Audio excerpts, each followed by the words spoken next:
Welcome to Memorial Stadium in Bloomington, Indiana. I'm Tom Orr of BuckeyeHuddle.com, joined by Tony Gerdeman of BuckeyeHuddle.com. We got the first availability report of the year.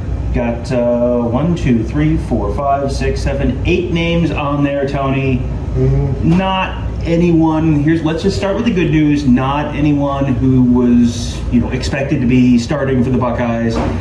Got a couple, a number of names you're going to know. Number one, Court Williams. Not a surprise. We knew he had a, long-term injury. He's one of those guys that, my goodness, like that poor kid just can't catch a break. No, he's not able to catch a break, and every year it's something different, and he fights back, and then something else happens. And when Ryan Day told us a couple weeks ago that he was injured again, you just heard the entire room just like, oh man, like cast a pall for sure. A couple of true freshmen, scholarship true freshmen, out again today. Both guys who we have seen either while we were at practice, not practicing with the team, or Wednesday night. Jaden Bonsu, earlier in the fall, we saw not out there with the team. So he's out again this week, freshman safety. True freshman defensive lineman Will Smith Jr. saw him walking through interviews on Wednesday night in a walking boot and with crutches. So we don't know specifics on that injury. I'm guessing that's probably not a few days kind of thing. Yeah, and they are definitely out. And again, neither one of those guys were necessarily expected to play, and we haven't heard really anything about them on special teams availabilities in terms of any of those teams as well. So if you're going to lose two freshmen, not that you want to lose any of them, this is a small impact for what they want to do today. The only other scholarship player out today, wide receiver Keon Grays. He's, they talked about, hey, Ryan Day, they talk about like a top 5, a top 6. He's not necessarily in that group. You wonder if health plays a little bit of an issue with that, but he'll be out again. And this is someone who, this is now his second year. This is the kind of game where there are going to be more than likely some snaps in the second half of the game available for some of the guys who are a little further down the depth chart. So that's really too bad to have an opportunity to potentially get on the field and you can't do it because you're out. Yeah, and especially when Ohio State has brought in 4 wide receivers in this freshman class who are very talented.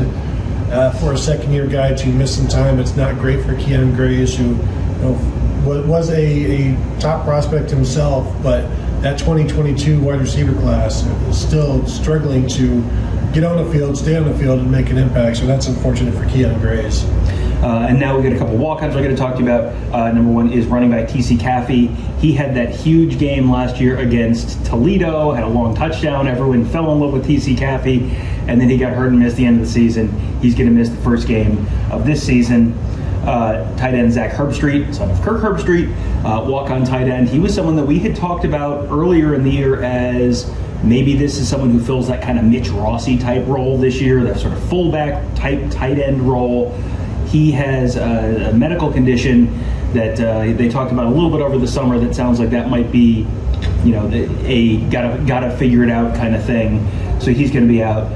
Wide receiver Juke Mitchell out, and wide receiver Reese Stocksdale out. Those guys are all walk-ons. It all kind of falls under that same category as Keon Grays, where these are guys who you say walk-on and everyone goes, I don't know, what do those guys do? They're just like tackling dummies during practice. Every time we see Marvin Harrison out there with the Jugs machine or whatever the Monarch machine, working constantly after practice and putting in extra work, Reese Stocksdale's always there too. Like, this is someone who, he got to play a little bit, returned a couple punts against Indiana last year. Again, this is one of those things where you feel bad for guys who aren't going to be able to get the, there are only so many opportunities you get to play. This might be one of them. You feel bad for guys who might be missing that this week. Yeah, when I saw his name, I had wondered if Marvin Harrison had been working him too hard, that sort of thing. But we always see Reese Stocksdale and Marvin Harrison. They are always together after practice. And then even when we go out and record something and come back in, you can still see them working. So that's unfortunate for him. And I think this would have been, these first few games, there will be an opportunity for him to play. But overall, based on last year, when we would come into this thing saying, I wonder who's going to show up this week on an availability report, or more correctly, an unavailability report. and there was always somebody new, somebody who had come off of it last week, back on it again. 3 different guys questionable. There are nobody listed among the questionables. This now, of course, is a Big Ten wide thing, the availability report. So be interested to see what Indiana's is at that point. But so I guess nothing, no starters, no backups at this point listed. So relatively healthy, as Ryan Day has said throughout camp. Yeah, that's if you go through the 2 deep. I don't know that any of those names would have shown up on the 2 deep.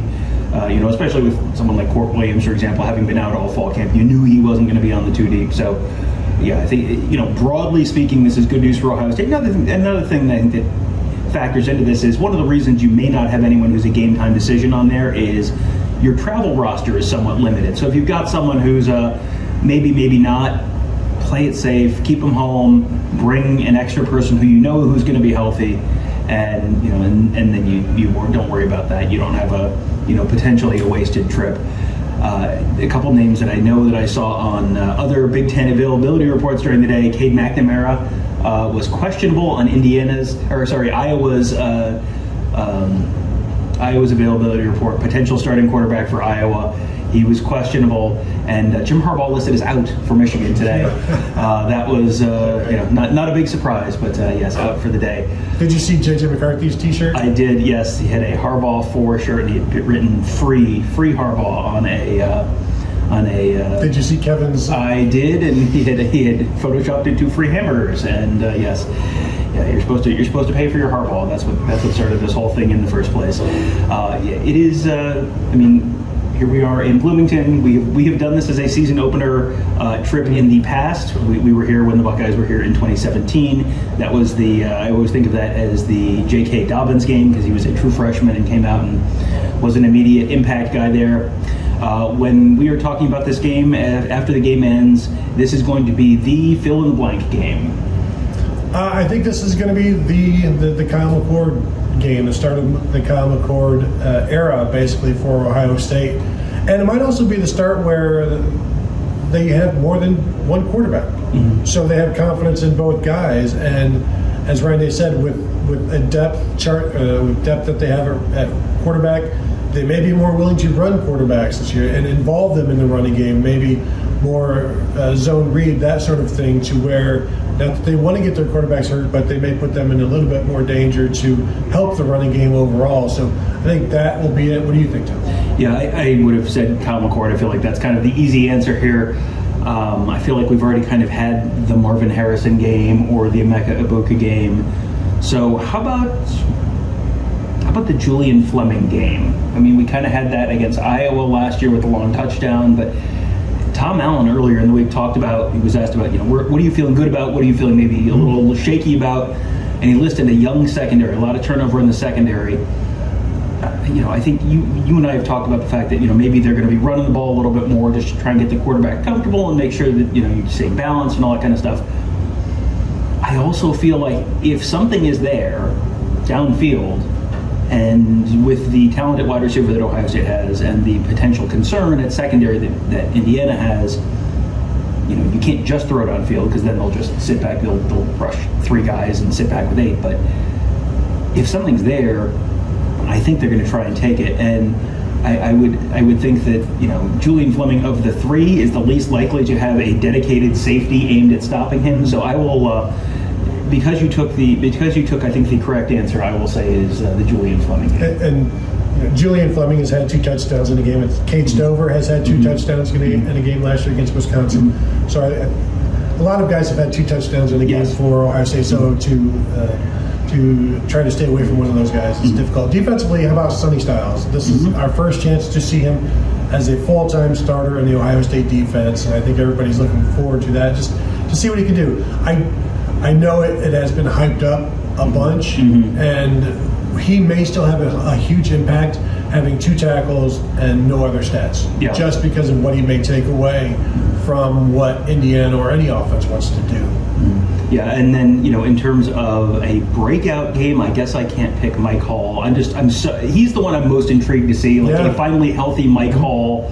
Let's see what that looks like. I guess he doesn't technically count. Jack Sawyer I would pick Jack Sawyer because I think he's, the new position and the new role. I think there's a chance for a real breakout there, but I think he had a sack and a half against Indiana last year, so I don't think he counts. I guess I'll go with Davis Nigbinosin because Davis freshman All-American. Wow. Not here. That was in a lesser conference. Now you've moved to the league where you're playing Indiana. So I think Davis Nigbinosin is someone I'm just intrigued to see. We've talked about this before, but he's so long. He gives them a body at corner that they haven't necessarily had. Denzel Burke, great corner, a little bit shorter. Jordan Hancock, he's definitely 6 feet tall, but he's also a couple inches shorter than Davis Nigbinosin. I think it just gives them a body they haven't had there before. And of the younger guys who haven't played at all, I'm going to say Malik Hartford. I mean, Malik Hartford is. I'm interested to see what he does, but I'm also interested to see when he does it because I'm assuming Jahad Carter takes the first snap at that adjuster, that deep safety position. But I think it'll make a big difference in my mind whether Malik Hartford is in at the 5-minute mark of the first quarter or whether we don't see him until after halftime. Yeah, I think the who and the when is much more interesting than the what. Mm-hmm. Like Malik Hartford is in the second series, at free safety in the first quarter would mean much more to me than Malik Hartford has an interception in the fourth quarter of a 38-point game. The who and the when is what I think we should all be watching, and that's a number of guys we've talked about the 4 freshmen that we've talked about, Arvell Reese playing some special teams, but Luke Montgomery at right tackle, when, fourth quarter, maybe third quarter, something like that, Carnell Tate, wide receiver. First half, I'm assuming everybody would expect the first half there. So some names to watch and when they pop up and whether they do anything or not, that's almost secondary. All right, so that'll take care of our little short pregame update for you. Wanted to run through that availability report for you because I know that's always a big concern. Pretty good, you never want anyone to be out, but overall, pretty good news for Ohio State. No one on that projected too deep missing this game, and then you just you hope everyone stays healthy throughout the course of the season. But how many years have we seen just getting to that first game with everyone healthy is a real challenge. So the season hasn't even started, and it's already a good start for Ohio State. So I guess that's good news. So make sure you join us after the game on our post-game show, youtube.com/Buckeye Huddle. We will be streaming that live immediately after the game.